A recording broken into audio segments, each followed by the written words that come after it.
Essa semana, a Secretaria de Estado da Saúde reforçou a importância da população, em especial as grávidas, redobrarem os cuidados e prevenção contra a febre oropouche.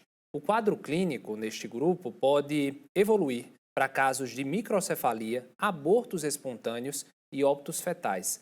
Esse é o tema do nosso consultório ITN de hoje. Nós vamos conversar com o médico obstetra, Dr. Antônio Henriques, que já está aqui nos nossos estúdios. Doutor Antônio, seja bem-vindo mais uma vez. Muito obrigado, Felipe. Sempre é uma alegria estar com vocês. Também digo mesmo. Doutor Antônio, para a gente começar essa conversa super importante, o que é o oropouche e como o vírus é transmitido? Muito bem, a febre oropouche é uma doença viral, né, como você mesmo coloca aí, que se caracteriza por dores musculares, por febre, por astenia. Ou seja, é uma doença com sintomas absolutamente comuns, corriqueiros, como a maioria das viroses se apresenta. Ela é transmitida por um vírus, transmitida por um mosquito, diferente do Aedes aegypti, um mosquito que tem hábitos muito mais matutinos para o começo da manhã e do final da tarde, ou seja, naquele momento de transição, quando o dia vai amanhecendo e quando vai anoitecendo. Essa é a característica desse mosquito, é a parte do dia que ele está mais ativo. Doutor Antônio, quais os sintomas da doença e qual o tempo de duração desses sintomas? Muito bem, como a gente falou, os sintomas da doença são fundamentalmente febre, dor no corpo, dor muscular, astenia, uma fraqueza importante, né? Aquela moleza no corpo, aquela vontade de ficar deitado. E a doença dura aí entre 3 a 7 dias na imensa maioria dos casos. Ou seja, efetivamente é muito difícil de a pessoa identificar que está com febre oropouche somente por conta dos sintomas, porque os sintomas se confundem com as outras doenças virais de uma maneira geral. Doutor Antônio, e esse alerta aí trazido pela Secretaria de Estado da Saúde, especialmente para as grávidas, a gente viveu uma situação bem complicada anos atrás, quando a gente teve aí o surto de dengue, de zika, e as mulheres acabaram contraindo, na verdade, tiveram essa doença e acabaram que os bebês sofreram com a microcefalia. E esses casos agora relacionados à febre oropouche, o que é que a ciência tem de concreto até o momento sobre essa relação? Veja só, a doença é relativamente nova no Brasil, no nosso contexto, apesar de antiga e de sua origem lá no continente africano. Mas se sabe ainda muito pouco. O que é que se sabe efetivamente?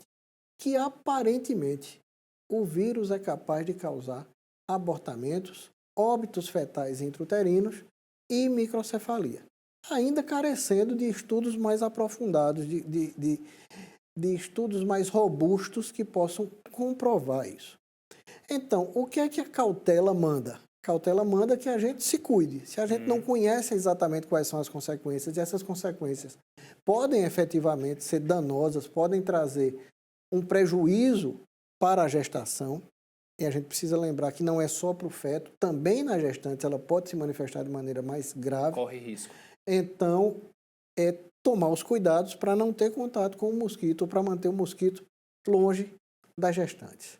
Antônio, e quais são esses cuidados de prevenção? Como a mulher ela pode fazer para tentar se defender aí desse mosquito, usar repelente, o que mais? Isso mesmo, o uso do repelente, que já é recomendado para as gestantes.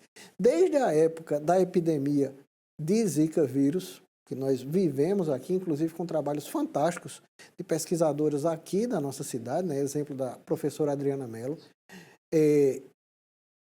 o uso de repelente, desde então, é recomendado e agora mais do que nunca, esse cuidado precisa ser redobrado.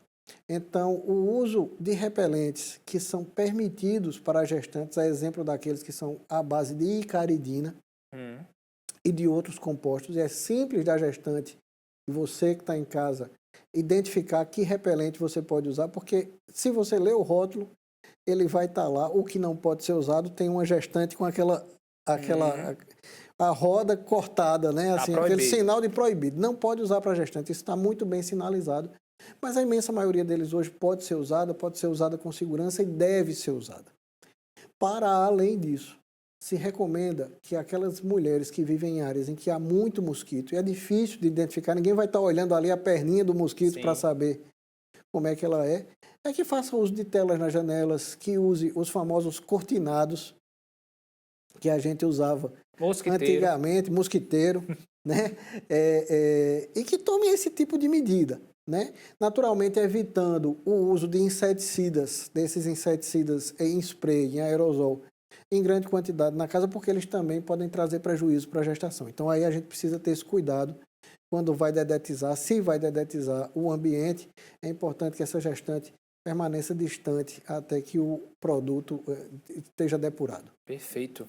Então, Antônio Henriques, muito obrigado por todas as orientações importantes. Espero em breve por aqui, viu? É sempre uma alegria. Até a próxima. Até lá.